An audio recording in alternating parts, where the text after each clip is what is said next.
Recovery is possible. Recovery is possible. Recovery is possible. Recovery is possible. Recovery is possible. Recovery dialogues and sober stories.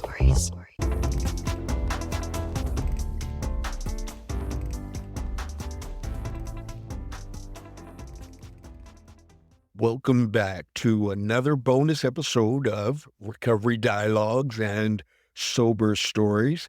I'm your host, Antonio Mata. Today, we're turning the spotlight back onto one of our most profound episodes from Season 2, The Dance of Shadows, Confronting Dual Diagnosis and the Implications of Integrated Trauma-Informed Care. In this reflective deep dive, we'll revisit the powerful insight shared by our esteemed guests, Cynthia, Kimberly Wing, Dr. Kelsey Latimer, and Dr. Thomas Franklin, as we explore the intricate pathways of mental health, trauma, addiction, and the nonlinear journey of recovery. Whether you're new to our show or a longtime listener, this episode promises to shed new light on the complexities of healing and the transformative power of resilience.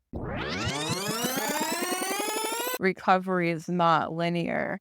So when I do relapse or I feel like I'm going to relapse, it's part of the process. But the point is not to give up. When my faith definitely plays a role in that too, and that acceptance of not giving up. With therapy, I've had some phenomenal therapists before. And looking back, there were times where I didn't always understand their approach. And I think of a few people specifically who showed me some tough loves. And at the time, I thought it was just tough.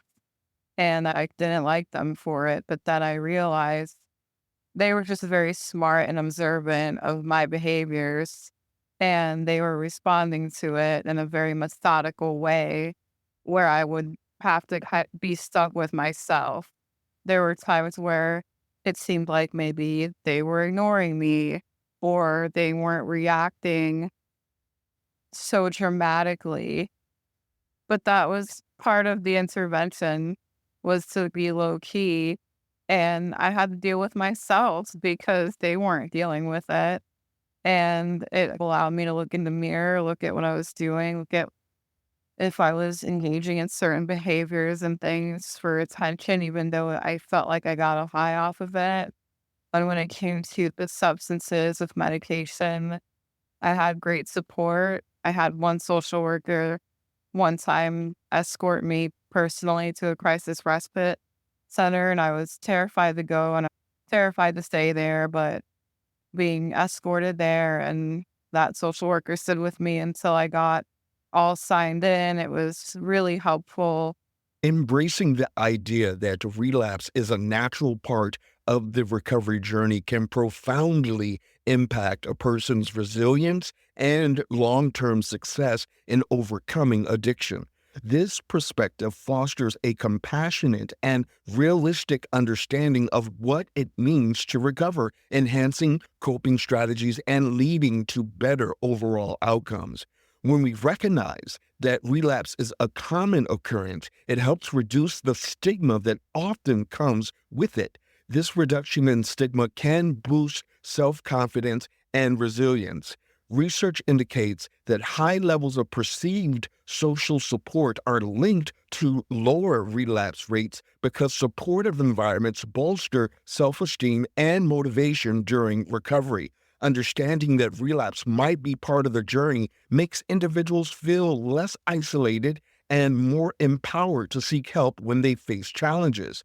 This aligns with findings that effective addiction treatments incorporate social support mechanisms, which are crucial for preventing relapse. Acknowledging relapse also leads to more personalized and responsive treatment strategies. For instance, programs that integrate cognitive behavioral therapy have shown promise in helping people develop coping mechanisms to deal with triggers and stressors that may lead to relapse. By framing relapse as a learning opportunity rather than a setback, Treatment programs can encourage individuals to reflect on their experiences and adjust their strategies accordingly, which is vital for long-term recovery. This approach is supported by evidence showing that a significant percentage of relapses occur within the first 6 months after treatment, highlighting the need for ongoing support and adaptable plans. Moreover, recognizing the role of relapse can enhance the overall success rates of addiction treatment programs. Studies have shown that structured aftercare and continuous monitoring can significantly decrease relapse rates. When individuals are prepared for the possibility of relapse and equipped with strategies to manage it, they're more likely to stay engaged in long-term recovery efforts. This proactive stance can lead to improved outcomes as evidenced by programs that emphasize lifelong recovery goals and effectively managing relapses.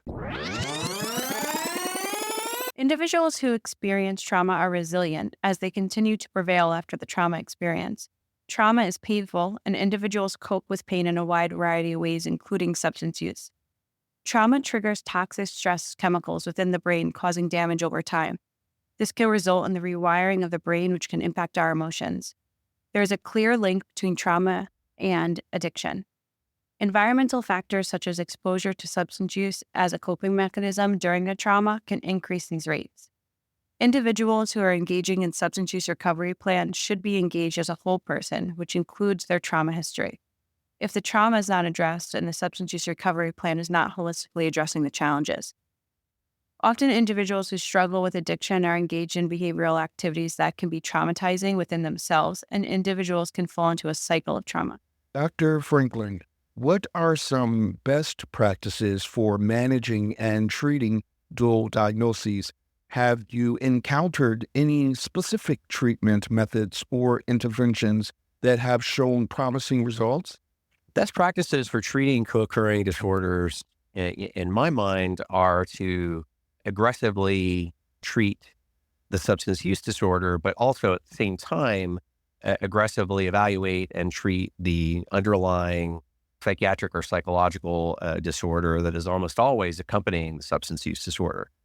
This is why it's been such a tragedy that substance use disorder treatment has been oftentimes split off from psychiatric and psychological treatment, such that you have these parallel universes of treatment centers that are only looking at one part of the elephant. Somebody will go to a psychiatric hospital and maybe get to go to a 12-step meeting while they're there. Somebody might go to a drug and alcohol rehabilitation center, and they might have a part-time psychiatrist on staff that sees people once a month, and there's very little expert psychiatric treatment ongoing. Experiencing trauma, especially during childhood, can profoundly reshape the brain, and this often contributes to the development of substance use disorders, or SUDs. When someone goes through traumatic events, it can lead to changes in how their brain processes emotions, rewards, and stress. These changes might make substances like drugs or alcohol seem more appealing as a way to find pleasure or escape from painful feelings. Many individuals who have faced trauma develop post-traumatic stress disorder, PTSD, and there's a close and complex relationship between PTSD and SUDs. Sometimes people turn to substances as a way to cope with the distressing symptoms of PTSD, a concept known as the self-medication hypothesis. This coping mechanism, while understandable, can lead to a challenging cycle where substance use makes it harder to heal from trauma. Research shows that those with SUDs often have imbalances in key neurobiological systems involving chemicals like dopamine and cortisol, which play important roles in how we respond to stress and experience rewards. These imbalances can worsen PTSD symptoms, creating a vicious cycle that makes recovery even more difficult. Understanding this intricate interplay between trauma and substance use is crucial for developing effective treatments. Integrated treatment approaches that address both PTSD and SUDS at the same time have shown great promise. For example, cognitive behavioral therapy can help individuals challenge and change unhelpful thoughts related to trauma while also addressing harmful substance use behaviors. Medications that target the specific neurobiological issues in both conditions can also enhance the effectiveness of treatment. Supportive therapies like psychoeducation and family therapy provide essential understanding and tools for both individuals and their loved ones. These approaches help everyone involved comprehend the complex relationship between trauma and substance use, fostering healthier coping mechanisms and stronger support systems. By recognizing and addressing the shared pathways between trauma and substance use disorders, we can create personalized interventions that truly meet the unique needs of each person. This tailored approach can lead to better engagement in treatment and more positive outcomes on the journey toward healing. So I think that in itself is very important, is don't assume that trauma looks a particular way. Don't assume that somebody's going to come to you and say, this is trauma. Sometimes you're the one that's going to be helping them to validate an experience or a set of experiences or an overall kind of way of life that they've lived for a particular period of time. Now, I think it is so incredibly important in the light of co-occurring because a lot of times the trauma is maybe even a core foundational issue that then leads to the symptom that we might be seeing on the other side of it, which could be an abuse of substances, an eating disorder or cutting, and all of those, or even sexually acting out. That's a big one as well. There's a multitude of different things that people do. And we're trying to figure out why are they doing those things and giving a voice to that. They may not recognize, they might just think that they're an impulsive, out of control person. But then you dive more deeply into it and that it's actually performing something really important for them. Maybe it's numbing them from the experiences of pain and overwhelm that they cannot manage otherwise, or they don't think they can manage otherwise. Maybe it's giving them a sense of control over their body or their mind when they don't feel that otherwise. So there's a lot of different things that a trauma-informed experience can help somebody understand. Integrating validation from clinicians and adapting trauma-informed approaches can significantly enhance the effectiveness of treatment for individuals facing both mental health challenges and substance use disorders. By recognizing the widespread impact of trauma, we emphasize the importance of sensitivity and understanding in every treatment setting. This compassionate approach is especially crucial for those with co-occurring disorders, as past traumatic experiences often intertwine with the mental health and substance use struggles. When clinicians provide genuine validation, they help build strong therapeutic relationships.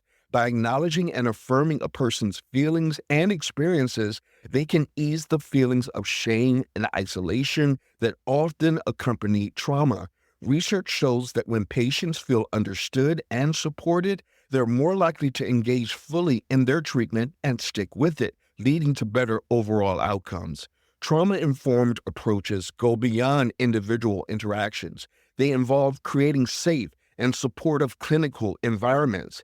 This includes fostering a positive organizational culture, offering staff training on trauma sensitivity, and implementing services that focus on healing trauma. Studies have found that organizations embracing these practices see improvements in patient satisfaction and reductions in symptoms relating to mental health and substance use disorders.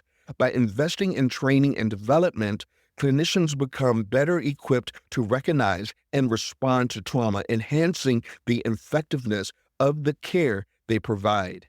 There's also evidence that trauma-informed care can lead to better mental health outcomes and reduce the need for emergency services.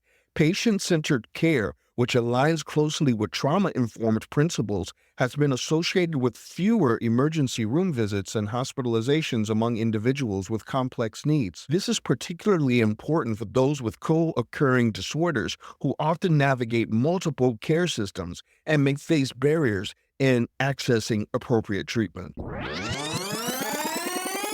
I do remember feeling like I was watching a movie of my life and feeling things that I learned later on were classic, very textbook symptoms of dissociation. I just couldn't put a word or a phrase or a name to it at that time because I was so young. When I look back, I realized, oh, I was totally addicted to such and such. I was totally disconnected and dissociated. So I just didn't know.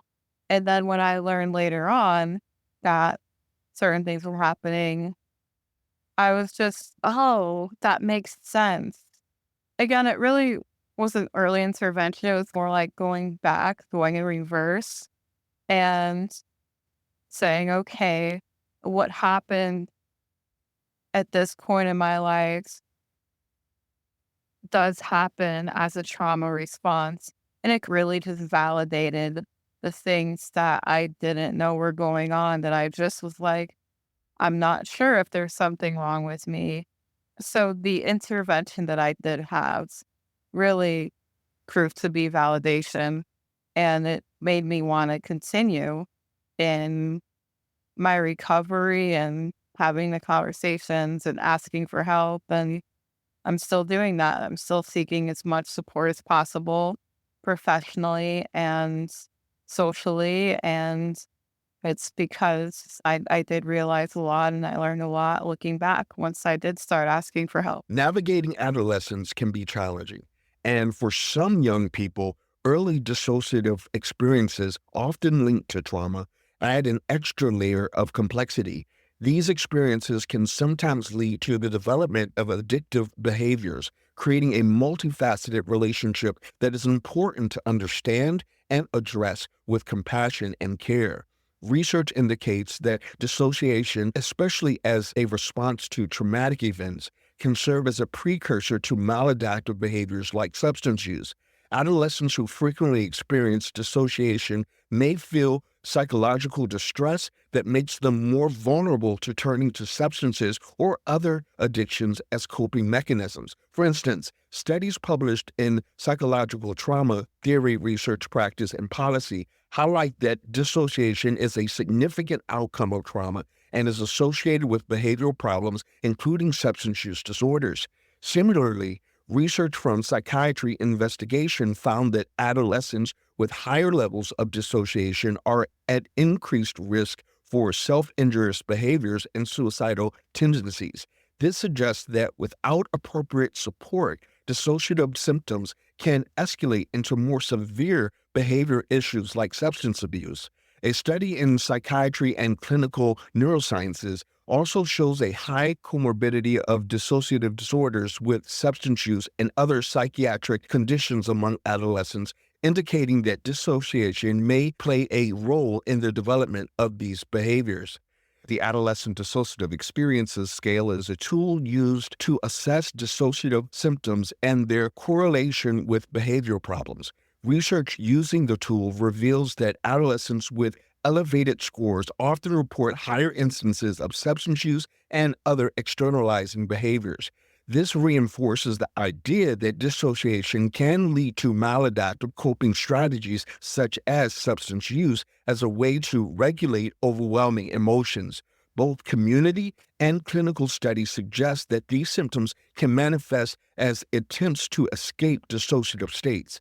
However, there is hope and a path forward. Early intervention is crucial in mitigating the risk of addiction among adolescents experiencing dissociative symptoms. Trauma-informed care, psychoeducation, and therapeutic approaches that address both dissociative symptoms and substance use behaviors are effective strategies. For example, integrating mindfulness practices can help adolescents manage their dissociative experiences, reducing the likelihood of turning to substances.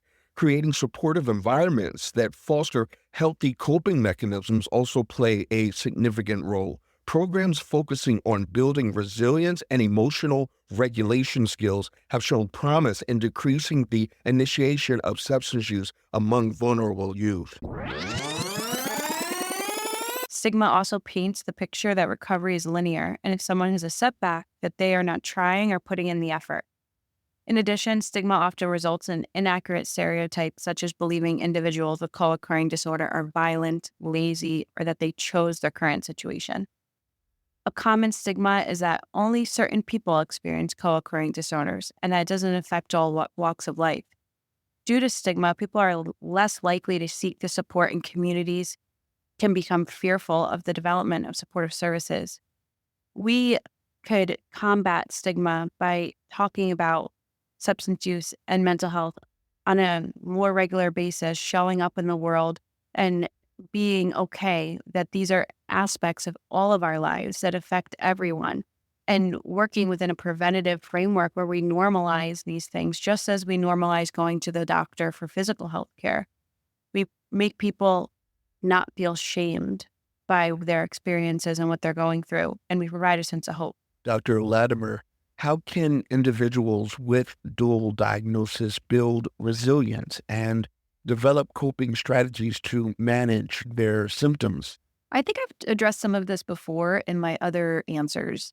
In terms of resilience, here's what I'm going to say about it. This might even feel a little controversial, because how I see people that have co-occurring, and again, not even co-occurring, just addiction, eating disorder, whatever it might be, okay, is that you're a survivor. Listen, if you survived something, if it helped you get through something, then you already have resilience, right? You just are not using it to help you. You're using it against you. You don't know how to hold on to your strengths and make them work for you. And that's the role of people on your coping team. That's the role of your therapist and your psychiatrist and your dietitian and your family and your support community. All those people to rally around you and lift you up and help you see everything that you don't already just know about yourself. Stigmatizing beliefs about nonlinear recovery can profoundly affect individuals dealing with both mental health challenges and substance use issues. These misconceptions often lead to negative perceptions and discrimination, making it even more challenging for people to seek and engage with the treatment they need. For example, research published in the journal Stigma in Health highlights that perceived stigma and discrimination are linked to poorer mental health outcomes among women in substance abuse treatment. This indicates that stigma doesn't just hurt, it can actually hinder recovery efforts and worsen mental health symptoms over time. Similarly, studies in substance use and misuse point out that individuals facing mental health difficulties are often unfairly viewed as dangerous or peculiar, which can deter them from seeking help and participating in recovery processes.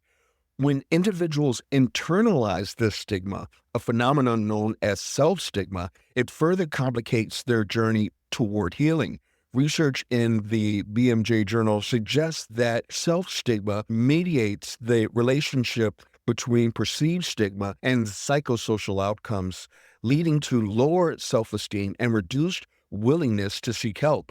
This internalized stigma can create a vicious cycle where people feel unworthy of treatment, perpetuating their struggles with both mental health and substance use disorders.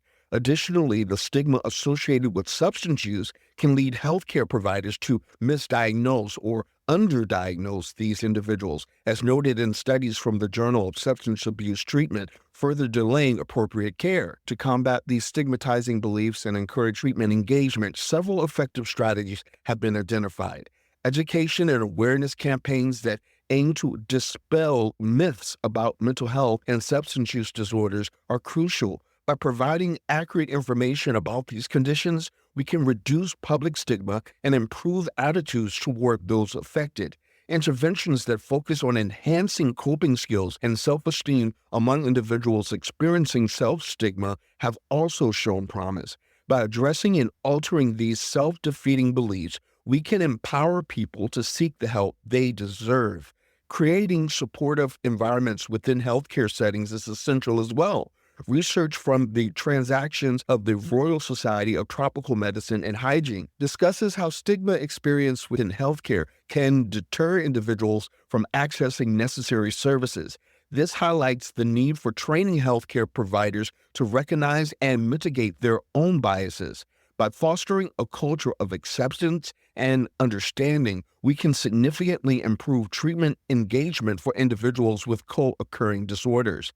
Peer support programs that connect individuals with shared experiences are another powerful tool for reducing stigma and promoting recovery. These programs provide a sense of community and understanding that can counteract feelings of isolation and shame. When people realize they are not alone, it can make a world of difference in their recovery journey. When I see somebody on a professional level that they walk the walk and now they turn their life around and they're helping others, it really has a huge impact on me. What advice would you give someone struggling with co-occurring disorders and hesitant to seek help? How can they find the strength to take the first steps towards recovery? I would say not to try to predict what'll happen and not to try to think about being judged or anything like that. Definitely do not predict negative experiences. Just keep it simple and leave it for what it is. And just say, this is who I am. This is what I'm dealing with. I need help. And keep it as simple as that. Because I know for me, I definitely thought way too much about what could happen, what folks might say, and all kinds of things. But when I finally said something and I started receiving support, it was so much better than I thought. So, either way, as a recovering addict, before we enter recovery, we're dealing with the addiction. After we enter recovery, the addiction is still there, but we learn how to manage it and how to deal with it and live life around it so that we don't have to succumb to that addiction.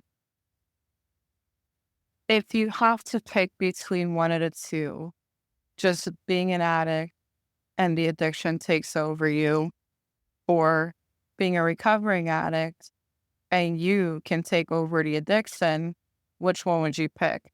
Because that's what it boils down to. It's going to be one of those two things. Connecting with professionals and mentors who have lived through similar experiences can profoundly impact individuals hesitant to seek help for co-occurring disorders.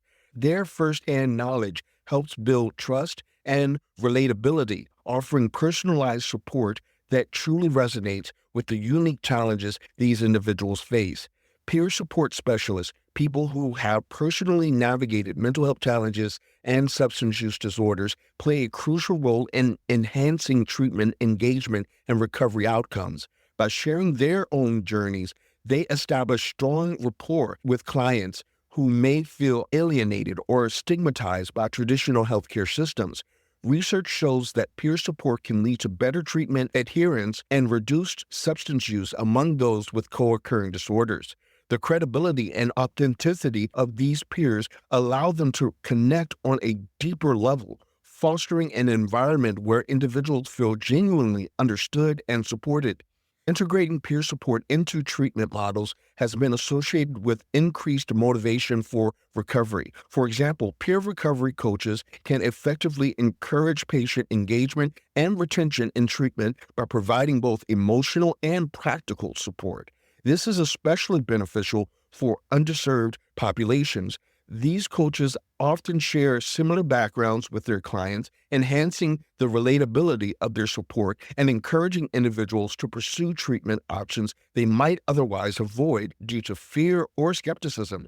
Their shared experiences not only inspire hope, but also offer practical insights into navigating the complexities of treatment and recovery. Moreover, social support networks, including peers, are critical in overcoming the barriers to treatment that individuals with co-occurring disorders often face.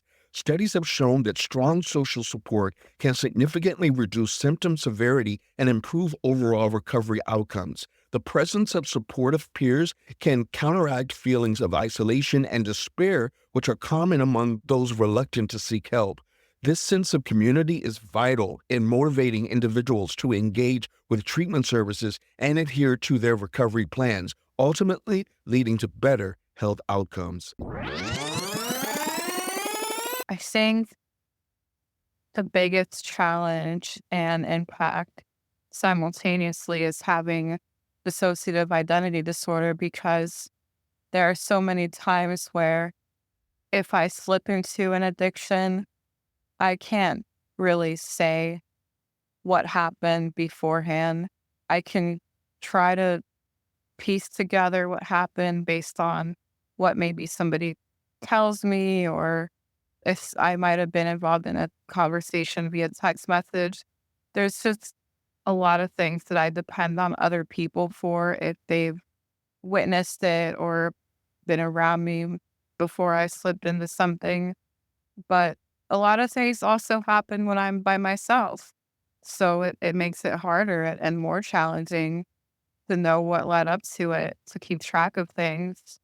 But in my experience, I try my best to go on what I do know instead of focusing on what I don't know, and try to maintain sobriety the best I can. When did you first realize you had co-occurring disorders? Did something specific happen that made you seek help? That's a great question. I got diagnosed with dissociative identity disorder in 2018, and I had severe anxiety and depression probably my whole life in retrospect, but I got diagnosed in like 2008, 2009. So the DID came much later, and realizing that it was a problem and I had all this stuff piling on top of each other came actually after my diagnosis, especially my diagnosis of DID. Memory fragmentation and identity dissociation in individuals with dissociative identity disorder, DID, can make substance use treatment particularly challenging.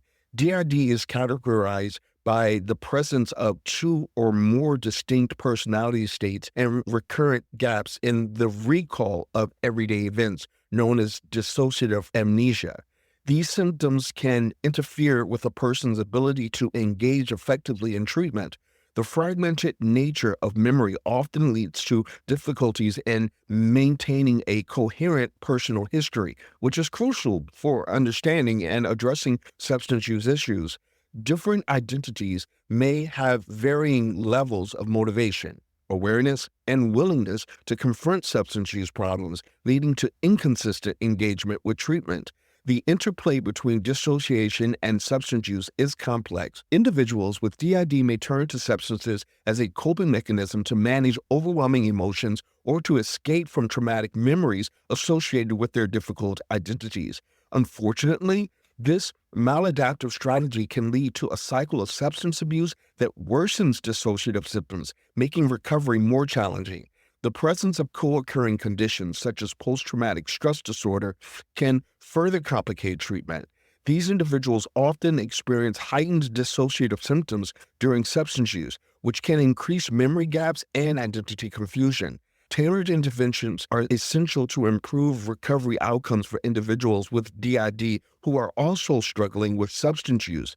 Phase-oriented psychotherapy, which includes stabilization, trauma work, and integration of identities, has shown effectiveness in treating DID. This approach allows for the gradual processing of traumatic experiences while addressing substance use in a supportive environment. By integrating substance use treatment with trauma-informed care, clinicians can better understand the underlying trauma that contributes to both dissociation and substance use.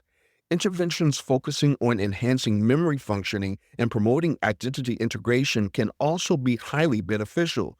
Techniques like narrative therapy encourage individuals to construct a cohesive life story, helping bridge gaps in memory and fostering a sense of continuity across identities. Mindfulness-based strategies can assist individuals in grounding themselves in the present moment, reducing the likelihood of dissociative episodes during treatment. Managing co-occurring disorders, substance use along with depression, anxiety, PTSD, dissociative identity disorder. Managing co-occurring disorders, substance use along with depression, anxiety, PTSD, dissociative identity disorder, or other mental health conditions can make recovery especially challenging. The interplay of multiple conditions calls for a compassionate, comprehensive approach. Remember, healing is possible, and you're not alone on this journey. Integrated care that addresses all aspects of your mental health can help individuals progress to managing co-occurring disorders, substance use along with depression, anxiety, PTSD, dissociative identity disorder, or other mental health conditions can make recovery especially challenging. The interplay of multiple conditions calls for a compassionate, comprehensive approach. Healing is possible, and people are not alone on their journey. Integrated care that addresses all aspects of their mental health can help them progress toward wellness. Tailored interventions can foster effective coping strategies and give them greater control over their life. That does it for this introspective journey beyond the shadows. If you found this episode enlightening and valuable, we invite you to download it, share it with others, and continue the conversation. Your support means the world to us. We're gearing up for an empowering and transformative Season 3, and we need your help to make it a reality. Visit our GoFundMe campaign at the link in the description. Even a donation as small as $1 can make a significant impact in helping us bring more inspiring stories and insights to you. We're also seeking sponsors who share our passion for fostering recovery and mental wellness. If you're interested in partnering with us, please reach out for more details. Stay tuned for more bonus content leading up to the launch of the new season. Remember, recovery is like a phoenix rising from the ashes. It's not just about surviving, but thriving, crafting a purpose-driven life that resonates with vitality and fulfilled potential. Until next time, take care and keep soaring.